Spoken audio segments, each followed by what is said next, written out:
Isang napakagandang umaga sa ating lahat.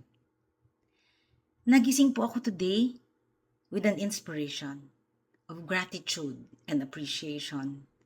Gusto ko lang po sanang magpasalamat. Ito ay isang araw ng pasasalamat para sa akin. Unang-una kay Miss Soriano na nag-inspire sa atin at hanggang ngayon nag-i-inspire pa rin siya sa ating mga MCS alumni na laging lilingon, babalik, magpasalamat.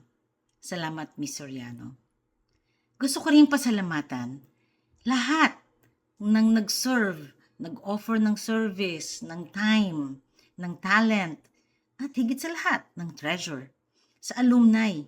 Mula nung 1981 kung saan sina George Howard, rest in peace George, ay nagsimulang ma-establish ang Alumni Association formally.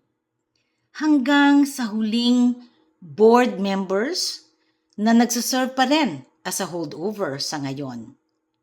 Maraming salamat, Alford of Batch 79, ng current holdover board, kasama na ang mga magagaling at mga matsatsaga na officers ng board, sina Dali, Monet, Attorney Eden ng Batch 68,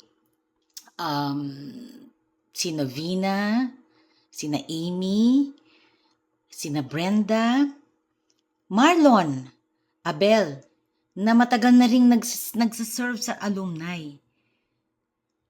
Of course, ayoko rin makalimutan lahat ng iba pang board members na napakaraming taon na nag-serve at mga naging officer, sina Richie, sila Marlon, sila Dan Tenorio, sina Cleo, lahat po. Ayoko sanang may malimutan, pero syempre alam nyo na medyo matanda na rin, so hindi ko na maalala lahat. Pero alam po ninyo kung sino kayo. Gusto ko lang mag-take ng opportunity na ito para magpasalamat sa inyong lahat. At sana sama-sama tayong lahat sa mga mangyayari pa para sa alumni at para sa buong MCS community. Halika na, simulan na natin.